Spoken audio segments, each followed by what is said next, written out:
Fala pessoal, sejam todos muito bem-vindos a mais um giro semanal de renda passiva aqui no TC. Comigo sempre eles, Ivan Eugênio e Lucas Vergara. Pessoal, vale sempre a informação de que nós trazemos aqui não é uma recomendação de investimento, tá? Fica sempre aí o disclaimer. Está trazendo uma atualização da semana, os principais acontecimentos. Isso serve como um panorama informativo para você, tá bem? Então eu deixo aí para você essa informação, não é uma recomendação. As recomendações nós fazemos ali dentro da plataforma do TC, na nossa aba de relatórios. Aqui nós temos aí um conteúdo informativo para trazer para você as maiores informações do mercado imobiliário e os maiores acontecimentos ao longo da semana. E sem mais delongas, já vou passar aí a palavra para os meus colegas aí de giro semanal. E Ivan, fica à vontade para na sequência já ir fazendo a apresentação dos slides. Fala pessoal, tudo bem? Essa semana nós tivemos notícias aí a respeito de emissões que não foram, de certa forma, agradáveis. Tivemos alguns fatos relevantes, vamos conversar sobre eles aqui e eu já vou dar início aqui ao compartilhamento de tela, já apresentando os dados do IFIX, como normalmente a gente sempre traz aqui semanalmente. E já vamos aqui levantando as altas e baixas da semana. KNRI surpreendeu, né? Há muito tempo não tinha aqui uma movimentação que chamasse atenção e chamou a atenção até da CVM, como nós vamos ver mais para frente. RBRY teve uma alta também bem relevante, tá? O FIGS aí mostrando, talvez, quem sabe, a retomada do setor de shoppings. A gente vai poder conversar com isso mais para frente, né, Felipe? Outros fundos aqui também de recebíveis, fundos atrelados aos CDI, principalmente TEP, que vinha sofrendo bastante, deu aí uma respirada nessa semana. Já nas baixas, nós percebemos aqui uma queda bem acentuada do RSAC, fundo de recebíveis também, mas um fundo que não tem tanta liquidez, e esses movimentos a gente pode perceber maiores ou menores constantemente devido à baixa liquidez. A gente pode, só comentando aí rapidamente, Ivan, dois fundos que apresentaram uma alta essa semana, tinham apanhado muito nas semanas anteriores, foi o KNCR, desculpa, não só KNCR, mas de Lajes, tá? TEP e RCRB, apanhando bastante aí nas últimas semanas, e agora a gente vê aí um posicionamento, uma retomada aí, eu diria, né? Mais expressiva nessa semana de TEP e RCRB. Vale atenção, a RCRB vai pagar um não recorrente de venda de imóvel, então pode ser interessante para esse último trimestre aí do ano de 2021. Tá? E BBPO continua caindo, né? BBPO caindo cada vez mais. Eu ia Esse não vai chamar a procurar atenção para ele petróleo, agora. esse não vai procurar petróleo, né? Mas também está caindo bastante aí. Acho que a agência também acho que não vai cair não, viu? Mas tá complicada a O cotação ali. e engraçado é que no HFOF, no último relatório gerencial, pelo menos lá continuava uma posição considerável em BBPO, né? E é um fundo que já está sofrendo um pouco. Exatamente. Para eles saírem, eles vão ter um prejuízo grande, vão contabilizar um prejuízo grande no fundo.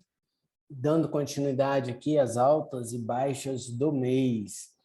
RVBI e KNRI puxando as altas e as baixas, quem está puxando, encabeçando elas é XPCM e BBPO, que nós acabamos de comentar. Só para comentar aqui, duas quedas que me chamaram muita atenção essa semana, JSRE e Betal. Duas quedas que me chamaram demais a atenção aí. Tá? O único que me chama a atenção é o RBRF, que estava vindo amassado, é o FOF esqueci o nome da gestora. Qual? Desculpa, Lucas. O RBRF. É da É da RBR. RBR. RBR, isso. RBR. Mas tirando os outros aí. Olha, Betal a R$ 92,50 chama muita atenção, é quase aquele preço que nós vimos, né, durante aquela questão de tributação dos dividendos de FIIs, então chama muita atenção. E depois a gente também tem ali JSRE negociando abaixo de R$ 80, também chama, no meu ponto de vista, chama muita atenção. Já nas altas e baixas do ano, nós temos aqui nas altas, né, bastante fundos de recebíveis, na verdade, somente fundos de recebíveis que nós temos aqui hoje. E nas baixas do ano, XPCM encabeçando ali normalmente, e eu gostaria de chamar a atenção aqui para os FOFs. Né? A segunda maior baixa do ano é do More 11, que é um fundo de fundos, que apresenta aqui quase 25%. Faz sentido? Embora a gente nós estamos tendo uma baixa generalizada, mas faz sentido um FOF cair tanto na visão de vocês? Olha, eu acho Não.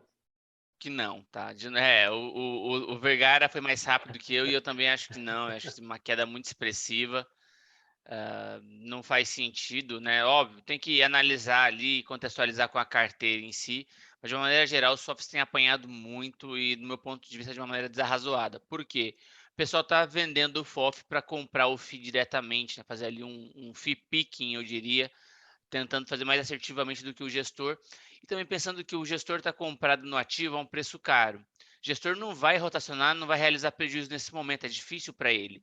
Ele gostaria de dinheiro novo para colocar, só que como que ele vai colocar dinheiro novo e vai fazer uma emissão tão abaixo do secundário e tão abaixo do VP?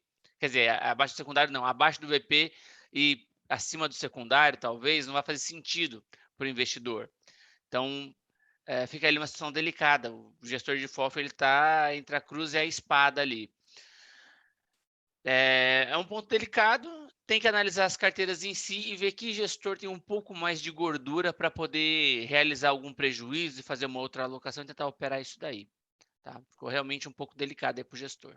Chamar atenção aqui também as duas menores baixas, né? O JSRE e o TEP, que o Felipe já comentou sobre eles aqui hoje. Bom, Ivan, um ponto que me chamou a atenção aí nessa parte de lajes, né, tanto JSR quanto o TEP, a gente viu uma visão, uma opinião do Daniel Caldeira, que subimos a entrevista aí na quinta-feira para o site do TC, na plataforma do YouTube, tá? O canal do TC lá no YouTube. E o Daniel comentou de que hoje a gente vê pouquíssimas lajes, né, ou quase nenhuma laje, negociando acima de $4.000 o valor de metro quadrado. Isso traz uma atratividade muito grande. A gente também teve aí o call de um grande banco, um call de FIIs, em que ele chamava, né, outros gestores para uma mesa redonda ali de debate sobre o valor de metro quadrado, e um gestor trouxe à tona a temática de vamos comparar custo em dolarizado de laje Brasil, Buenos Aires, Bogotá, né, pegando ali as principais cidades ali da América do Sul. E a gente sempre teve uma valorização natural em relação a Buenos Aires e Colômbia, né, pensando ali em Bogotá, e também a Santiago, no Chile. E hoje o nosso valor de metro quadrado é o mais baixo entre os países mais desenvolvidos. E uma hora isso tende a mudar. Então hoje está muito barato comprar metro quadrado. Tá? Então, se a gente pegar para ver ali, TEP, JSRE, valor de metro quadrado dolarizado, está muito, muito atrativo. Tá? Então a gente vê aí, de novo, Daniel Caldeira fez esse comentário, a gente viu aí nessa mesa redonda desse grande banco que fez aí, um banco listado que fez aí comentários sobre, a gente olha que o valor realmente de metro quadrado do Brasil, dolarizado frente a outros pares relevantes, é uma diferença muito grande. E aí a gente observa a JSRE e TEP negociando com um desconto desse. Todo o setor de lajes com desconto muito grande. Lajes são os setores mais descontados do IFIX hoje. Se a gente pegar a composição de lajes do IFIX, a gente subir para o nosso último relatório de lajes, a gente mostra, e até faço o convite para o investidor vir acompanhar, é quase 20%, quando a gente fez o levantamento do dado para colocar no relatório, o desconto patrimonial das lajes que compõem o IFIX. Lógico, tem muita laje ruim lá, XPCM está lá dentro do IFIX e é uma queda muito grande, então você vê que puxa a média para baixo, mas a gente observa que as lajes todas estão com um desconto muito grande. e a gente não acredita que esse desconto vá perdurar por muito tempo. Então, é uma bela oportunidade de comprar nesse momento. Embora o yield esteja amassado, o ganho de capital com o laje vai ser grande no futuro. Perfeito, perfeito. Dando Amassado, continuidade. mas não tão ruim, diga-se de passagem. Exatamente. Está amassado, o yield ali também acaba apanhando um pouco. Você vê que está, comparado a outros pares, esse yield ele é mais baixo, mas ainda assim tem uma certa atratividade, é um spread menor em relação a B, tá? Mas também um outro ponto que é interessante a gente falar, e também fazendo analogia de novo, menção aí ao Daniel, ele falou que em 2015 chegou no momento que estava tudo tão barato, mas tão barato, que não compensava você ficar mais colocando ali um spread em relação a B. E ele comentou que o Tera, o THRA, o extinto, o falecido, o finado, aí, o recém-liquidado THRA, ele negociava a R$7.000 o valor de metro quadrado em bolsa e pagava 11% de yield ano. E a B estava ali com uns 13% de yield por inflação e cupom e tal, pagando 13%, era 2% a mais do que o fundo imobiliário. Mas não fazia sentido você fazer essa conta, porque o valor de metro quadrado estava tão barato, mas tão barato, que não tinha como. Então, você tinha ali o fundo negociando a 7.000 metro.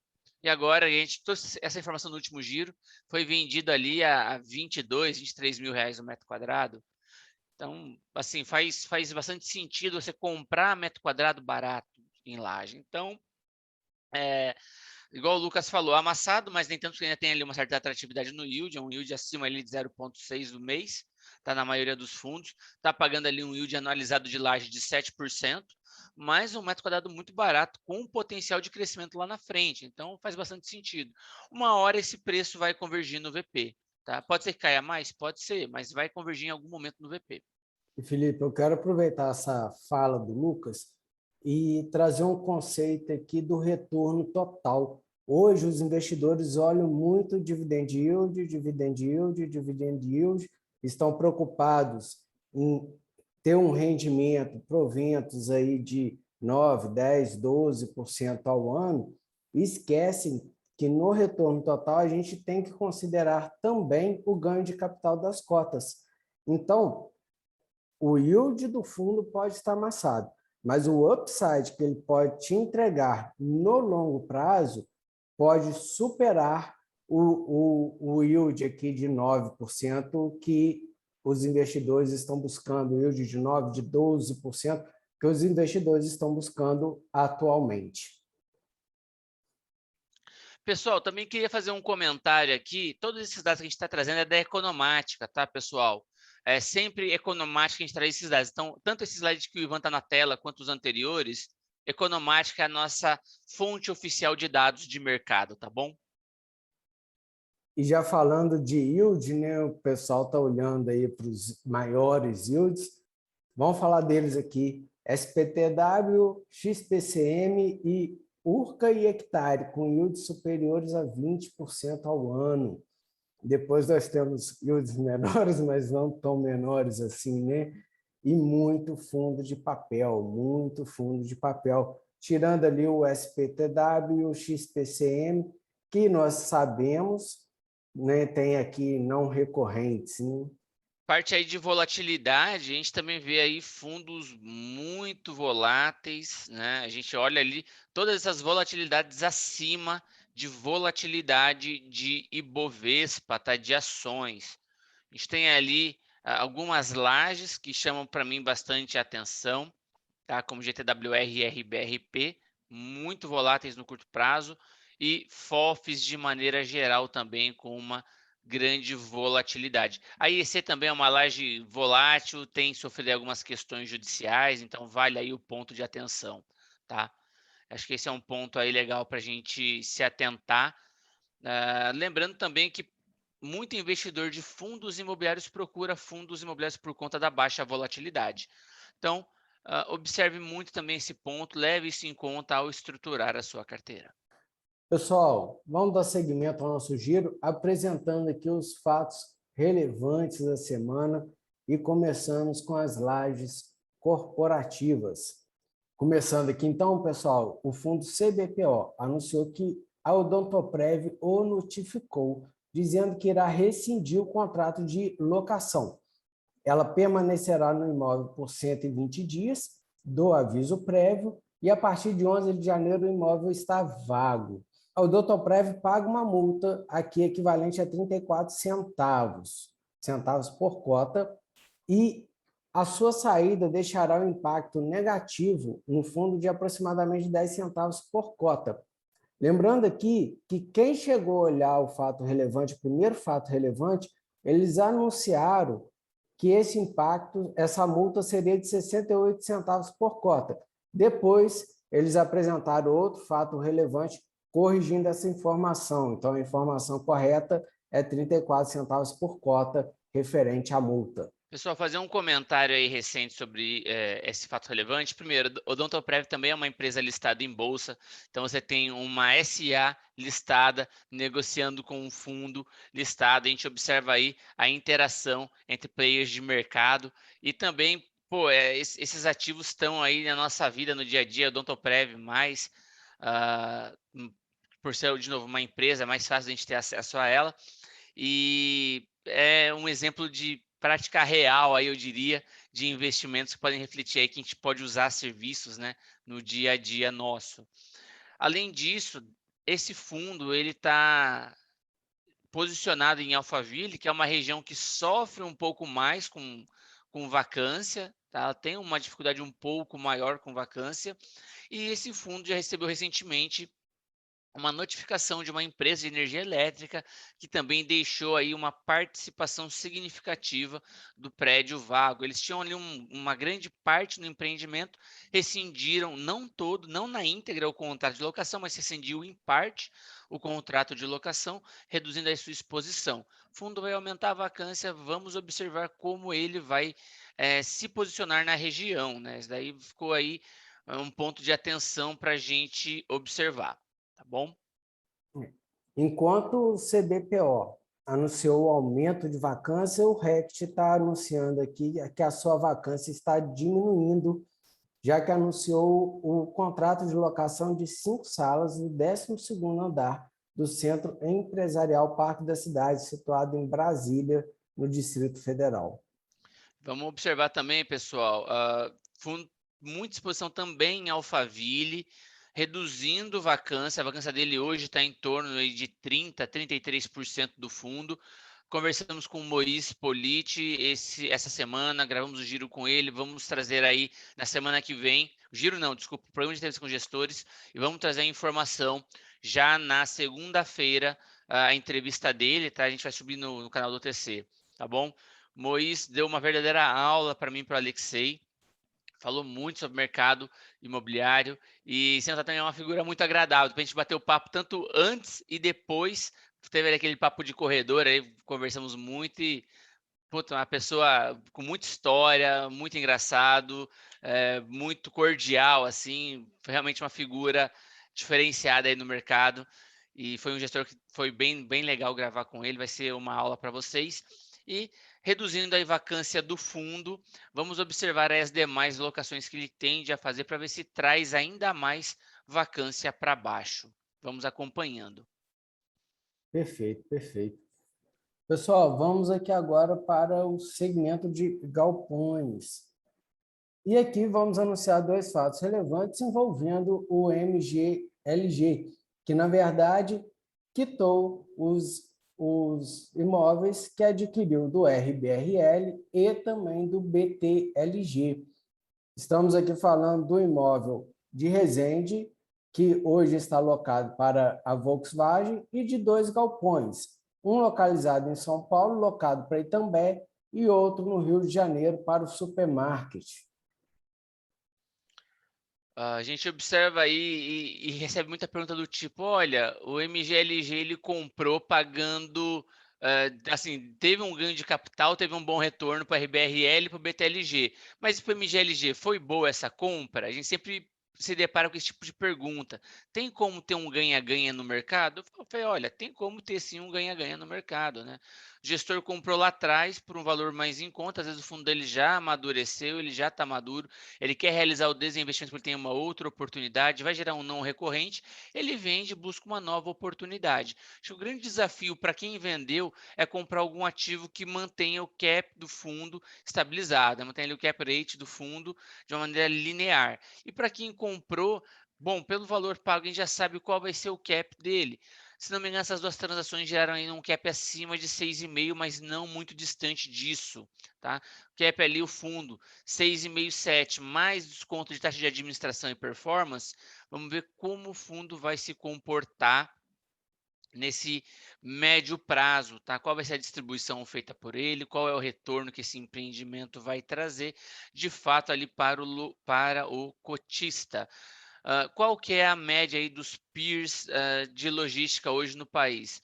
Estão pagando ali perto de 6,5 líquido, mas de novo, a gente tem ali ativos localizados em praças secundárias, em praças mais exóticas, eu diria, embora a logística a gente tenha no país todo, conforme é a distância da praça, a cidade que ele está posicionado, qual que é a rodovia de acesso, quantos pedágios ele vai ter ali, isso tudo vai influenciar na demanda pelo galpão e também no retorno que esse imóvel pode dar ao fundo. Então vamos observar, tá? De novo, a média dos peers ali é em torno de 6,5 em logística. Vamos observar qual vai ser o retorno líquido que o fundo vai entregar, tá bom? E tem que também sempre levar em conta a comparação com os pares de mercado, tá? E principalmente regiões próximas onde ele está exposto, raio de capital que ele está exposto, tá? De novo, como a gente gravou recente com o Daniel, estou fazendo várias menções a ele aqui de conteúdo bom que ele deixou para gente. Logística, a conta é mais na unha, ele não tem tanta margem igual tem laje.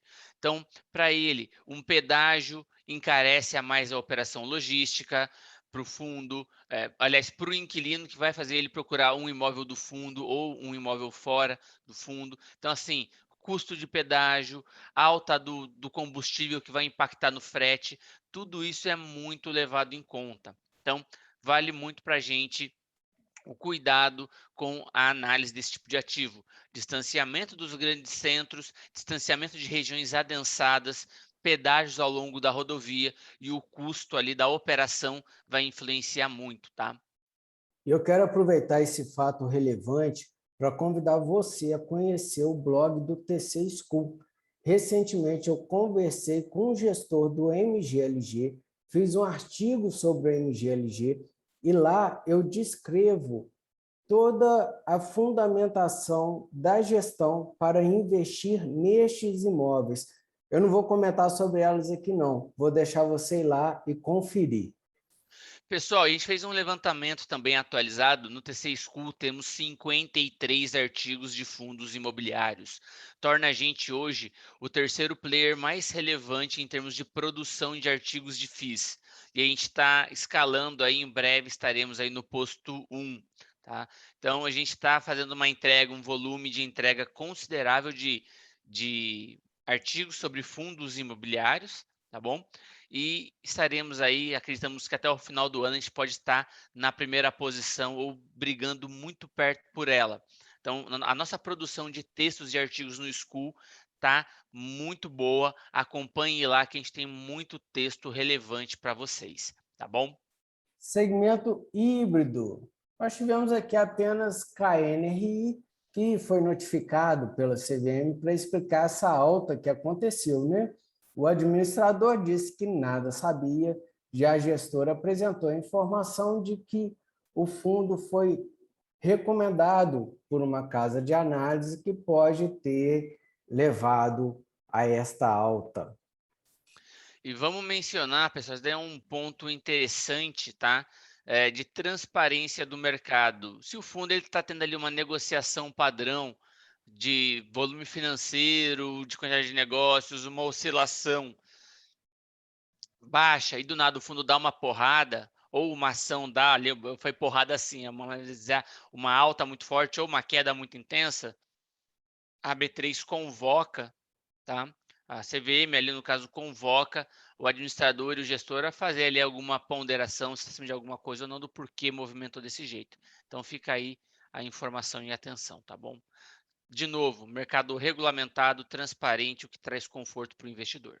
Com relação aos recebíveis imobiliários, temos aqui uma novidade apresentada pelo QIRI, né, o fundo da Catar Imóvel, que trouxe um monitor mensal do mercado de CRIs. Eu vou mostrar para vocês aqui como que ele está funcionando. Enquanto isso, Felipe, você poderia comentar um pouco sobre a entrevista que você fez com o seu xará.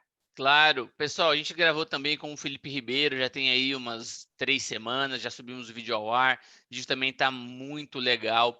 E o Felipe fez um posicionamento muito grande também sobre laje. A gente está falando muito de laje aqui, mas é porque realmente todos os gestores deram um consenso de mercado.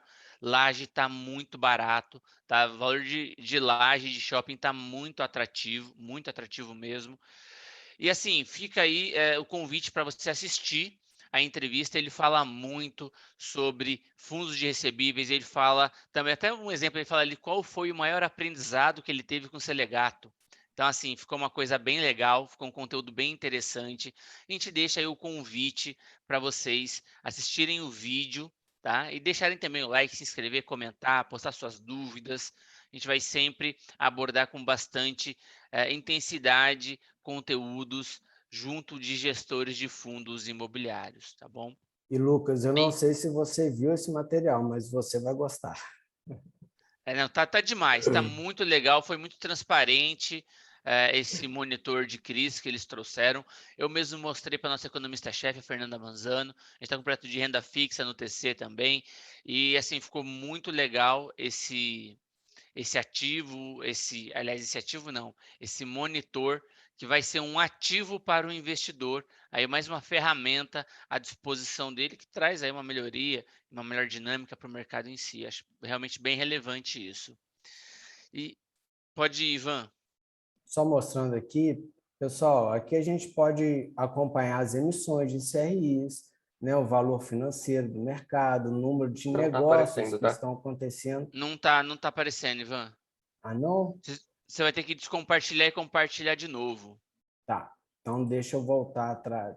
Neste arquivo que eles fizeram disponibilizado para todo o mercado, nós podemos aqui acompanhar como está sendo movimentado o mercado de CRI. O volume de emissões ano a ano desde 2012, quantidade de CRIs emitidos, o valor financeiro, o número de negócios e também informações a respeito de cada CRI que nós temos hoje no mercado, podendo buscar aqui pela securitizadora, pelo número da emissão, e dar aqui para a gente brincar e estudar e aprofundar no mercado de forma que não era acessível a nós investidores até a data de hoje, né? Até a data dessa semana, que eles disponibilizaram este material para a gente aqui. Muito interessante, muito atrativo. Eu estava até dando uma olhada aí, valor das emissões. Também estava fazendo pesquisa ali pelo indexador, estava fazendo pesquisa pelas taxas. Poxa, é muito interessante isso daí. E deixa aqui também o convite, eu fiz um levantamento, um estudo do que vale mais a pena, IPCA mais 6 ou 120 do CDI, 120% do CDI. Preciso de uma outra comparação, IPCA mais 6 ou CDI mais 3,5. Quando o Ivan estava mostrando ali a parte das taxas, né, na parte anterior ali do monitor, a gente viu ali CDI mais 3, era a primeira informação que CDI mais 3,5, era a primeira informação que tinha. E eu fiz aí esse tipo de comentário no estudo, porque a gente vê várias carteiras de FIIs com CDI mais 3, CDI mais 3,5. Então, é uma taxa praticada que a gente pode usar para comparar. Dando continuidade aqui, pessoal, é QIN chamou... Compartilha e compartilha de novo, Ivan. Não apareceu para vocês não, né? Não. O EQIN realizou a segunda chamada de capital da primeira emissão de cotas, sendo que serão integralizadas 150 mil cotas, um total de 15 milhões a mais para o fundo. Então, patrimônio líquido do fundo crescendo, diversificação aumenta com as devidas alocações isso é, de fato, positivo para o fundo, sendo que essa liquidação está prevista agora para o dia 21 de setembro. Já o fundo RBIV, da Rio Bravo, mudou o seu nome e também o seu ticker. Hoje ele passa a ser chamado de Rio Bravo Créditos Imobiliários High Grade FI e negociado com o ticker RBHG11, deixando claro que se trata de um fundo imobiliário high grade, focado aqui em baixo risco, o retorno às vezes nem tão baixo assim, nós estamos percebendo hoje no mercado que fundos high grade estão entregando retorno considerável. Estávamos até antes conversando um pouco sobre isso, queria ouvir a opinião dos colegas, a questão dos fundos high grade e fundos high yields. Bom, pessoal, vamos analisar o seguinte, IPCA está indo para 9, aliás, já passou de 9 IPCA, Selic está indo a 8, né? Para ver se traz ali o IPCA para pelo menos 8 ou voltar ali 1% da meta. Se hoje a carteira, precisando de uma carteira high grade, tá? Ela está pagando aí IPCA mais 6, 5,5, 6,5, ele está flutuando ali, mas vamos colocar IPCA mais 6 na média. Então, a gente tem ali um nominal de perto de 15% ano, um pouquinho mais. Você vai pagar a taxa de administração e gestão, que ele vai cobrar gestão, porque ele vai entregar um retorno maior, né? E a gente tem uma procura maior pelos fundos de papel por conta até dessa inflação alta. A gente vai ter o quê? IPCA mais 6, vai dar um retorno líquido ali, descontado de 1% de administração, e que seja ali, vamos colocar mais 0,5% ano de performance, fazendo aqui uma conta, uma estimativa, somente fechar aqui um cálculo, a gente vai ter ali um retorno ainda de 13,5% mais ou menos, tá? Então, que seja ali 13% ano, para a gente ter uma gordurinha aí de erro, pessoal, é mais de 1% mês, tá? Então, um high grade está dando mais de 1% mês hoje, numa média, a gente pode estimar de uma entrega que ele vai fazer. Então, vamos ter ali um pouco de calma, vamos ter cuidado. O maior risco de um fundo de recebível é o risco de crédito. No nosso relatório setorial de FIIs de recebíveis, a gente colocou beta, a gente colocou volatilidade, a gente colocou Sharpe. Isso são métricas, você pode fazer uma ponderação para montar a tua carteira, imaginando um portfólio composto. Agora, risco de fundo de recebível é risco de crédito. Então, tenha cuidado. Não queira ficar tomando muito risco em ativos que são mais frágeis, de seus mecanismos aí de segurança, de crédito, tá? Ou seja, por robustez do devedor ou das garantias em si. Não queira trazer isso nesse momento, tá, para sua carteira, porque a gente vê uma inflação alta, ano que vem eleição, a gente pode ter ali algum problema, algum risco político, a gente está com um momento de inflação elevada, a gente tem que ter aí um pouco mais de controle e cuidado sobre isso, e que talvez, no meu ponto de vista, não faça sentido se expor a tanto risco para baixo retorno. Quer dizer, baixo retorno não, é tanto risco, é um retorno alto, mas é um risco muito alto em relação ao retorno que você vai ter. Eu acho que um high grade, ele vai suprir muito essa tua necessidade. Eu queria só pontuar um detalhe. Eu concordo em tudo que o Felipe comentou, ele está correto, mas eu também acredito que alguns fundos high yield, não necessariamente por ser high yield, tem de fato um risco exacerbado, porque tem a questão da estrutura de como foi feito o CRI. Então, e de como que isso é gerenciado. E isso que vai separar o homem dos meninos no que tange a gestão. E é uma coisa que é muito importante, principalmente em fundo de papel, de você estudar, de você olhar, de você pesquisar. Já tiveram fundos high grade que tiveram alguns pequenos probleminhas aí nesse sentido, e era high grade, não era high yield. Então, claro que a chance, a probabilidade de dar algum nó no high yield é maior, mas eu acho que depende bastante da gestão, no caso, de contornar isso. Era só essa observação que eu queria fazer. Vamos lá, Ivan, você que é um especialista aí de FIIs de CRIs, aí, FIIs de recebíveis, Qual é a tua opinião aí sobre high grade, high yield, risco, chance de default? O que você imagina? Pessoal, de fato, o Lucas está correto. A nomenclatura high grade e high yield pode passar uma ideia equivocada para o investidor, tá? Nós temos que analisar como que o CRI foi de fato estruturado, quais são as garantias. Nós conseguimos essa informação no relatório gerencial, ainda que de forma superficial. Podemos observar aqui o LTV de cada operação para poder conhecer um pouco mais. Eu concordo que hoje o momento é de se posicionar em fundos high grade. Tem alguns fundos high yields aí começando a noticiar uma dor de cabeça ou outra, né? A gente está acompanhando aqui alguns CRIs que estão no hectare, estão no DEVA, a gente não sabe como vai se evoluir essas operações. Lógico que os gestores, junto com as securitizadoras, estão fazendo de tudo para poder corrigir e que o CRI siga sua vida normal. Mas compensa o risco? Para mim, Pessoal, também não. aí, ó, acho que é um ponto aí que o Ivan falou, convergindo muito com a ideia que eu tenho, que eu quis apresentar para vocês aqui, é o seguinte.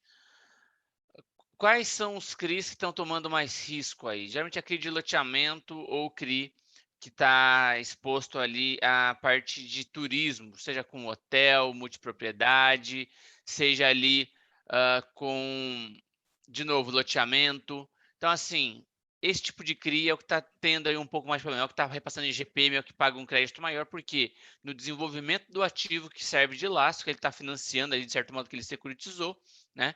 Ele tem ali uma atividade mais rentável. Se a economia vai mal, dificilmente esse ativo rentável vai entregar a rentabilidade esperada.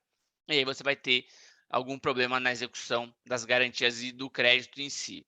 Você vai precisar executar ali uma garantia, e aí você tem que realmente olhar muito como está a estruturação das garantias em si. Às vezes o LTV ele é grande, mas quando você vai analisar a garantia em si, não são garantias assim tão robustas. Uma coisa é você ter a alienação fiduciária do imóvel, outra coisa é você ter a alienação das cotas da SPE que o imóvel está inserido. Então, são coisas distintas. Ah, tem ali o patrimônio do sócio. Não é uma garantia tão robusta assim. Quais são as garantias mais robustas que a gente tem? Primeiro, a gente vai ter como maior robustez a aliança fiduciária do imóvel. Segundo, a gente vai ter o quê? Uma seção de recebíveis. E terceiro, um fundo de reserva. Então, tem que olhar muito bem como isso é constituído, como que está a estruturação em si do CRI, tá bom? E Um falando ponto da também que o garantia do próprio Daniel, fundo, só um minutinho, Ivan, por favor. Também falando de novo do Daniel aí, mais uma vez que ele trouxe para a gente a informação. E se colocássemos, então, um fundo, uma provisão de devedores duvidosos no fundo? A gente viu o Veritas já teve problema com default, a gente viu recentemente também aí colocou alguns fundos em provisão de devedor duvidoso, tá? Recentemente que eu digo é janela de 1 ano, tá, pessoal? Mais ou menos uma janela de 1 ano, ele colocou aí, para a gente ter uma atenção. Se nós trabalhássemos com os fundos, tendo aí esses high yield, provisão de devedor duvidoso, ou seja, imagina que alguém pode vir a dar default e ele tem que ter uma reserva de garantia para manter ali uma linearidade na distribuição, a gente vai ver fundo morrer com a distribuição semestral dele, para conseguir fazer caixa com uma provisão de devedor duvidoso, tá? Outro ponto, vamos pensar aí, marcação desses CRIs a mercado.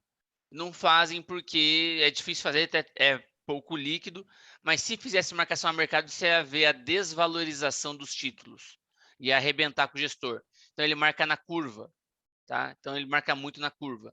Agora, e se marcássemos ali em relação à NTNB? NTNB abre, você vai mudando ali em relação à diferença da curvatura da B, por exemplo, né? Não só ali numa marcação pura, mas marca ali um distanciamento de uma B, para ter ali uma referência, uma comparação.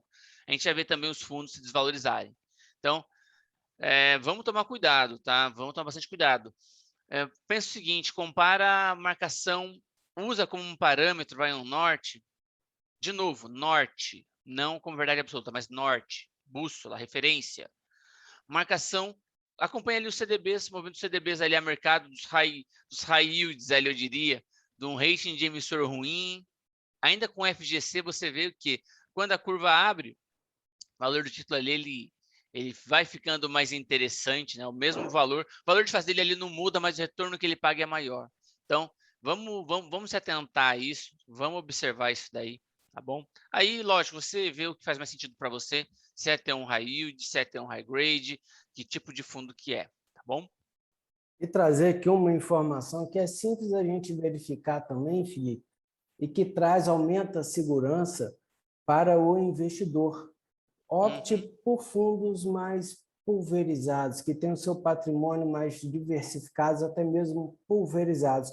Caso dê o default, caso dê uma dor de cabeça em um ou outro CRI, o patrimônio que está ali sendo representado por aquele ativo não será tão grande assim. Não, e exatamente, você falou isso daí, me veio o exemplo da cabeça de Iridium, tem mais de 100 CRIs na carteira. Exatamente, é Mais um um detalhe, perfeito exemplo.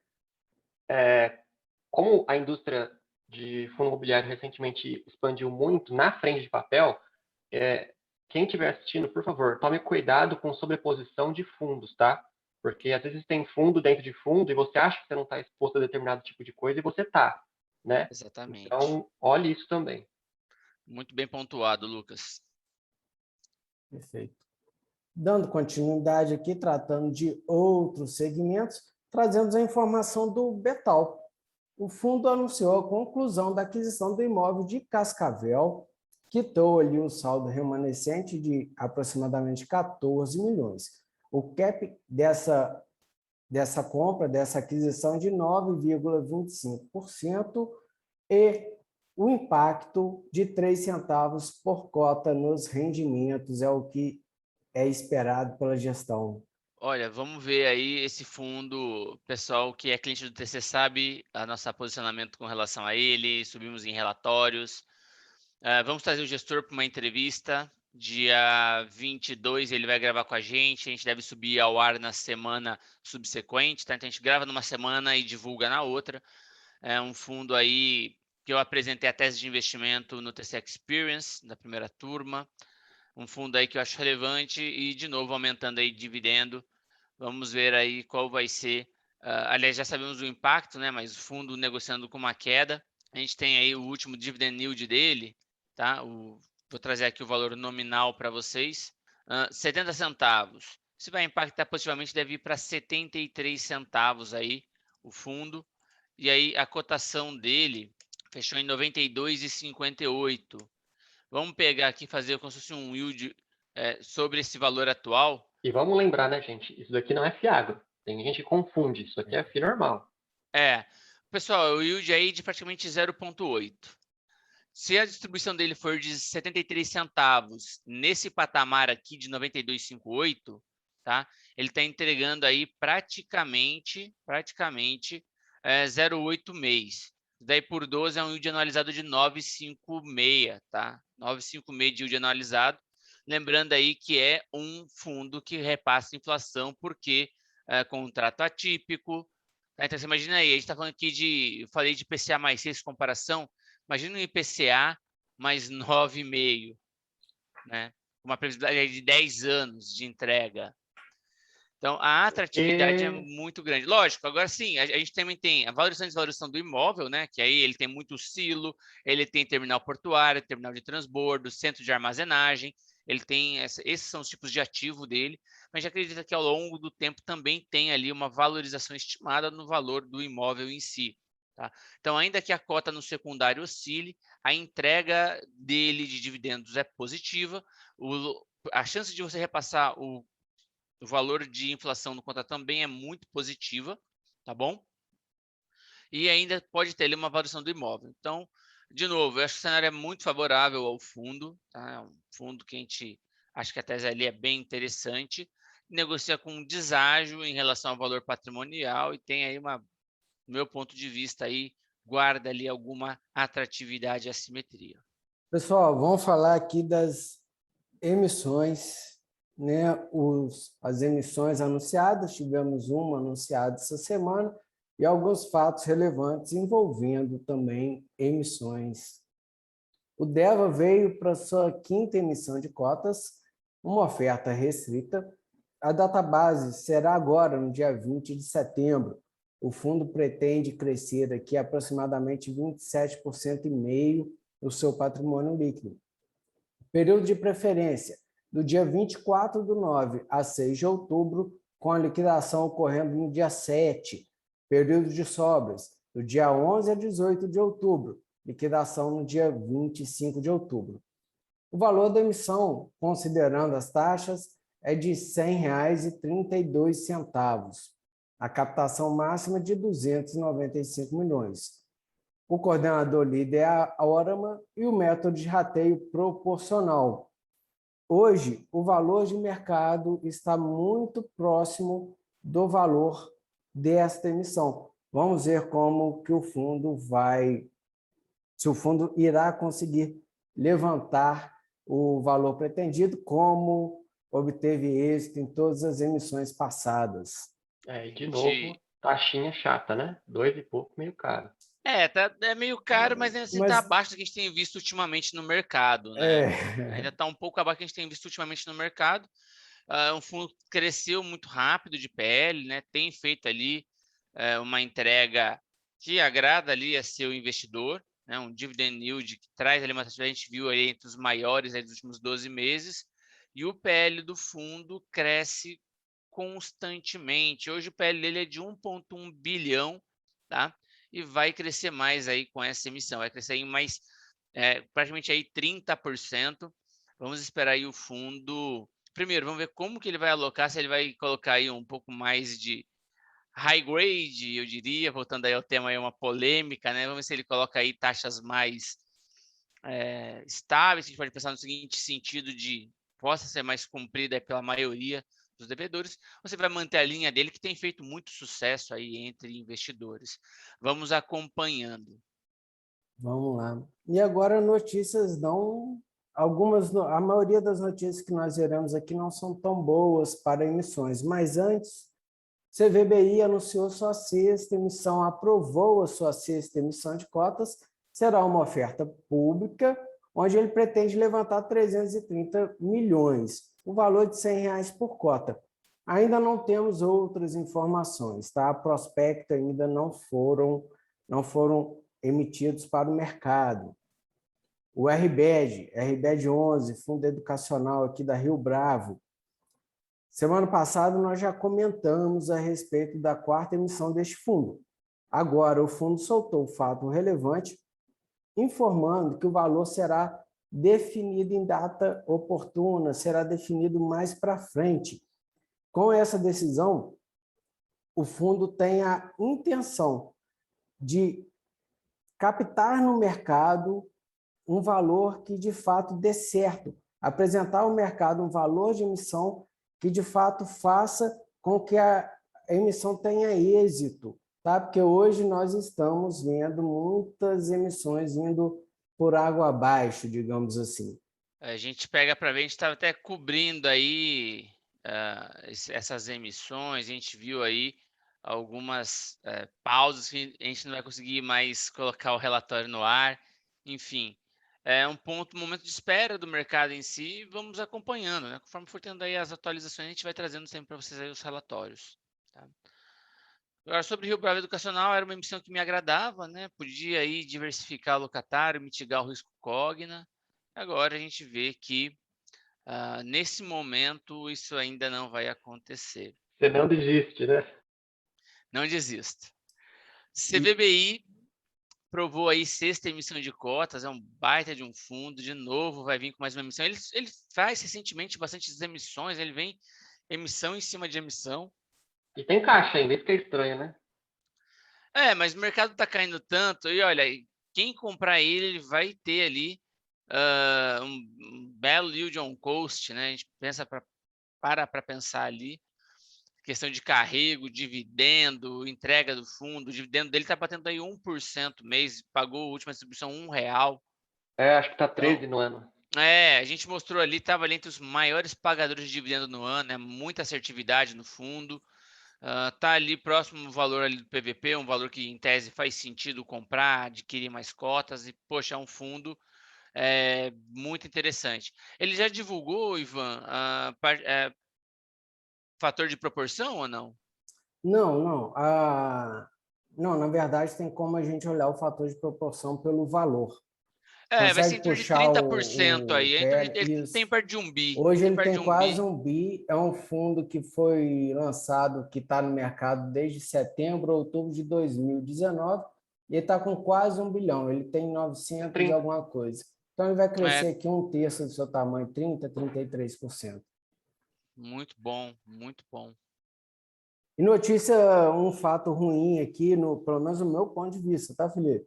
A respeito Ah, do RBED, cara. Hoje o fundo hum, está sendo negociado com deságio de aproximadamente 11% do seu VP. Tá? Então, essa emissão aí, provavelmente uma emissão abaixo do valor patrimonial. E aí tem que levar em ponderação, né? Vai reduzir o risco Cogna, mas a emissão que abaixo do preço, né? VP. A Isso dá qual pano para preço, manga. né? Isso dá pano para Muito, manga. muito pano para manga. E a gente vai para ver a distribuição dele ali. Vou até olhar aqui exatamente qual que é. Qual foi a última distribuição dele aqui no nominal. Pagou 1,03, né? Nesse nível de preço de 134, bem atrativo também, né? Diga-se de passagem. Pensando aí na questão do yield, que ele tem pago contratos atípicos, inquilino que já demonstrou que suporta a inflação, né? O repasse de inflação. Agora, não é só isso que a gente tem que levar em conta, tem que levar em conta também outras coisas, né? Seria um yield on cost de 0,77 mês, multiplicando por 12, 9,22. Agora, emissão abaixo do VP, tem que levar em conta. Você vê que o fundo está tentando a todo custo dirimir, mitigar o risco aí desse principal locatário, quer trazer o fundo para maior exposição a Sudeste. Então, assim, vamos acompanhando qual vai ser o deslinde aí, a sequência aí que o fundo vai ter em seus prospectos de emissão e, enfim, qual vai ser o histórico do fundo inteiro, tá? Vamos acompanhar. Não desisto, como o Lucas disse, ainda gostaria muito de ver uma fusão dele com a RBVA. Seria bom para ambos. Aparentemente, né? Também depende de como que vai ser feita uma fusão como essa, mas aparentemente, do Como que meu vai ponto de vista, evoluir, seria né? bom para ambos. Bom, vamos lá. E agora o sinal não está sendo positivo, não, tá? Olha, SDIL, BTLG e CPFF. SDIL apresentou pedido de revogação de sua sexta emissão de cotas. BTLG cancelou o registro de oferta da 11ª emissão de cotas. Lembrando que no período de preferência, o fundo tinha captado menos de 5% das cotas ofertadas. E o valor dessas pessoas que já tiveram as cotas integralizadas será restituído no dia 16 de setembro. Já o CPFF encerrou sua quarta emissão de cotas com a subscrição de apenas 15 cotas. Também irá devolver o valor para os investidores que fizeram essa subscrição aqui de apenas 15 cotas.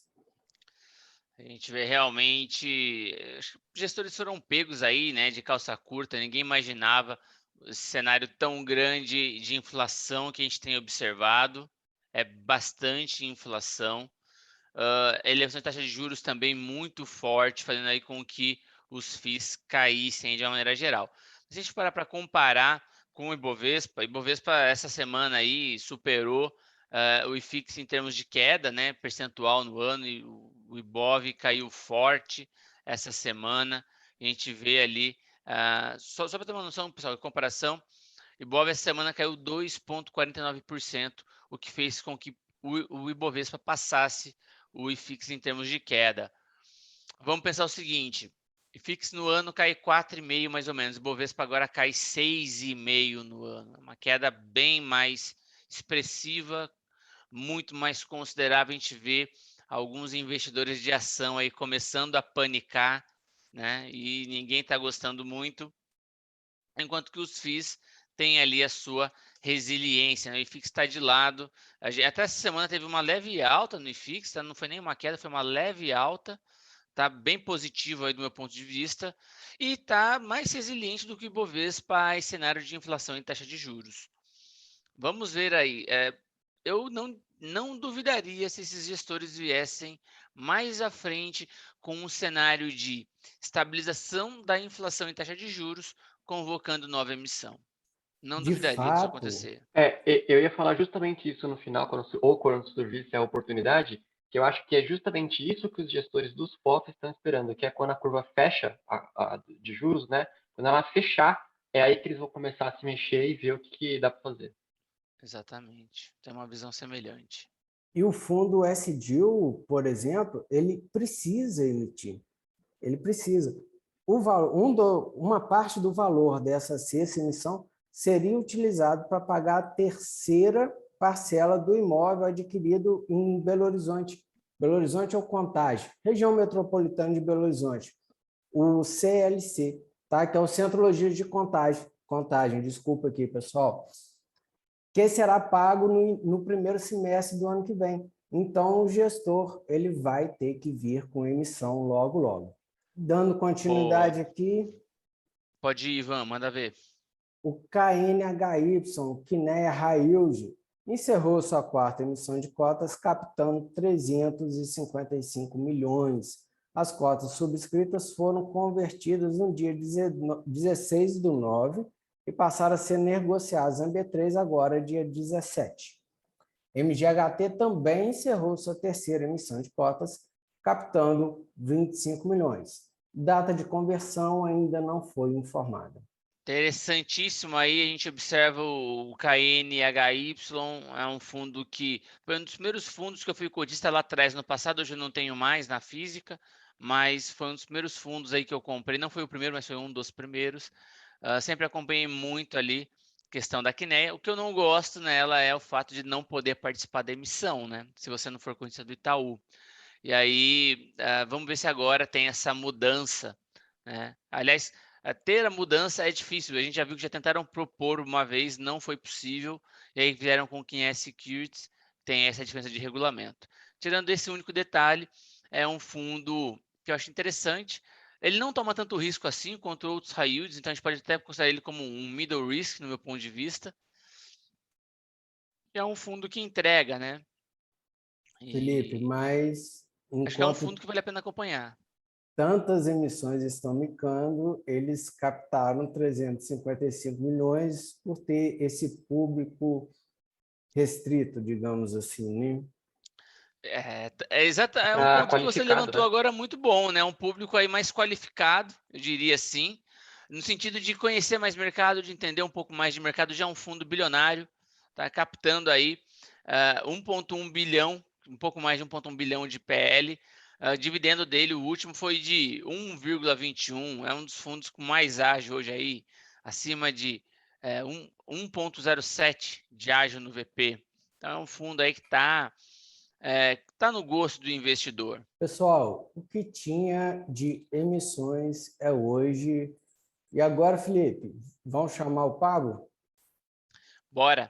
Pablo, solta a voz aí, fala pra gente quais são as ações pagadoras de dividendos, o que a gente vai ter de surpresa esta semana. Fala pessoal, aqui que fala Pampaz, bem-vindos a mais um Renda Passiva em Ações, que é o quadro do giro semanal de renda passiva, voltado para a renda passiva em ações e aos pagamentos de proventos das ações das companhias listadas em bolsa.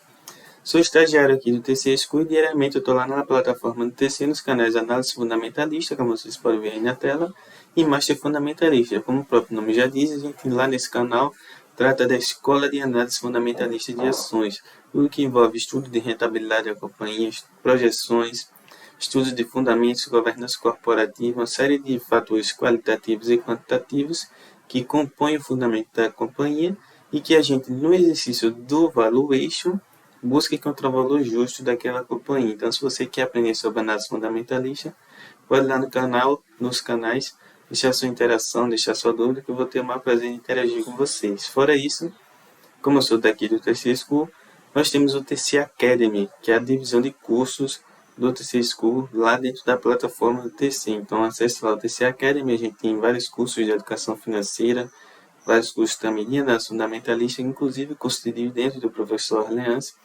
e também um curso do professor Felipe Ponce, de Escola de Análise Fundamentalista e Contabilidade. Então não deixe de conferir. Diariamente, lá nos canais eu estou postando conteúdo, interagindo com o pessoal da plataforma, e toda segunda-feira no canal Master Fundamentalista eu posto o calendário semanal de dividendos e o calendário semanal de DataX.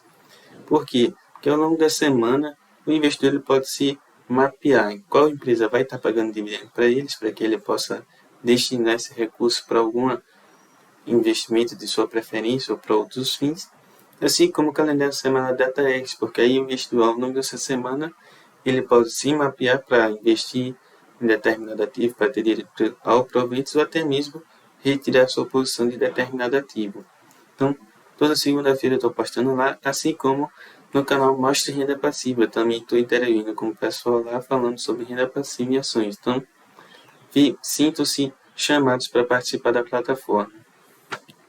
Como faço parte da divisão educacional aqui do TC, eu trouxe uma prévia educacional para depois ir direto lá para o calendário chamado dividendos e de DataX. No mundo das ações, a gente tem dois tipos de proventos. Dividendos, que é uma parte do lucro líquido da companhia que ela distribui aos seus acionistas como uma renda passiva, e o seu valor vai depender basicamente de dois pontos. Política de payout da companhia, que é quanto do seu lucro líquido a companhia vai destinar para essa atuação de distribuição de dividendos, e a política das ações da companhia, porque o capital social da companhia pode ser dividido em várias ações ou em apenas uma, mas nos casos das empresas que possuem mais de um tipo de ação, cada ação ela pode ter um direito diferente, né? Há casos que é o mesmo direito, mas nos casos que tem um direito diferente, tem ação que vai ter preferência aos proventos que você paga. Então, muita atenção nesse sentido. Vá no site de RI da companhia e busque se informar. A gente também tem o juros sobre capital próprio, também conhecido como JCP. O JCP é um artifício contábil que as companhias utilizam para reduzir o montante de tributo que vai ser pago. Por quê?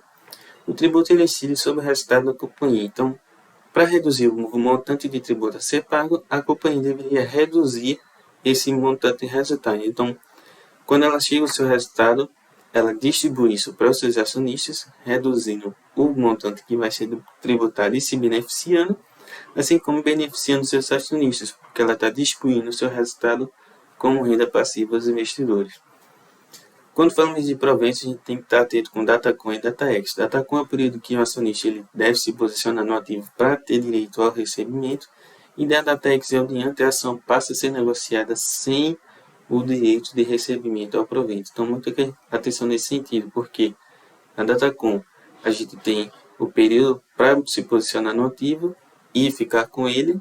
Somente na DataX, se você tiver a intenção de vender, você pode vender e você vai ter o direito a receber o provento. Em termos de proventos, o dividend yield é a principal métrica utilizada pelos investidores para medir a rentabilidade daquele provento, porque a gente divide o valor do provento, dividendo ou JCP ou ambos somados, nos casos que as empresas pagam juntos. Você divide ele pelo preço que você pagou pela ação, ou pelo seu preço médio naquela ação, e você vai conseguir chegar a uma taxa de retorno daquele provento que vai ser pago. Além disso, e de forma intuitiva, você consegue compreender que o dividend yield, você vai entender quanto de dividendo você vai receber por cada real que você pagou naquela ação. Dividendo é o JCP, O dividend yield não deve ser utilizado de maneira isolada, assim como são os múltiplos, porque se você utiliza de forma isolada, você pode cair na armadilha do dividendo, que é uma análise viesada. Aqui na descrição do vídeo você vai conferir 2 textos do site do TC School que vão ensinar vocês o que é a armadilha de dividendos, como identificar e como evitar isso. Passando agora para o calendário semanal de dividendos, logo no início da semana a gente tem positivo, pagando dividendos. Positivo, a empresa que atua no setor de tecnologia. A empresa vem com dificuldade na questão de sua dívida, porque ela tinha uma concentração de dívida no curto prazo, mas agora no segundo trimestre ela conseguiu suavizar essa situação. A empresa está com uma margem crescente, mas a empresa tem uma geração de caixa, um fluxo de caixa, né? Se a gente for olhar na da DFC conturbada, ela é muito volátil e em muitas observações negativas, assim como em termos de rentabilidade, a companhia precisa entregar uma rentabilidade melhor ao investidor. Então, muito cuidado quando for investir em positivo, você fazer um estudo criterioso, né, na questão de dívida da companhia e na geração de caixa.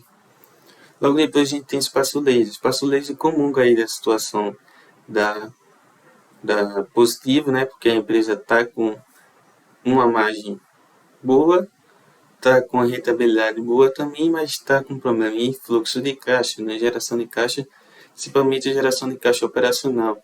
E também ela vem perdendo a sua conversão de EBITDA em fluxo de caixa. Então, muita atenção nesse sentido. Só a questão da dívida, né, que Espaço Laser tem uma dívida mais controlada do que a Positivo.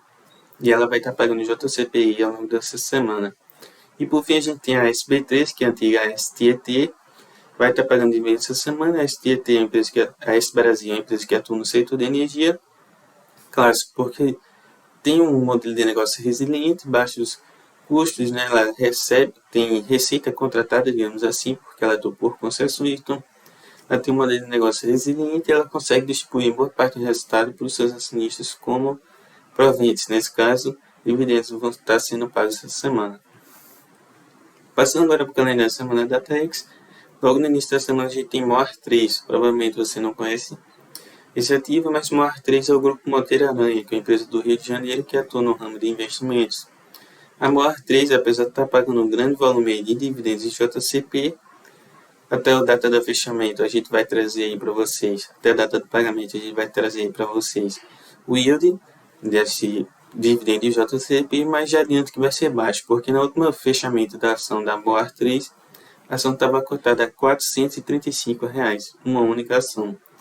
Isso porque essa é uma companhia que tem baixa liquidez de suas ações, então muito cuidado se você tem intenção aí de investir em MOR3.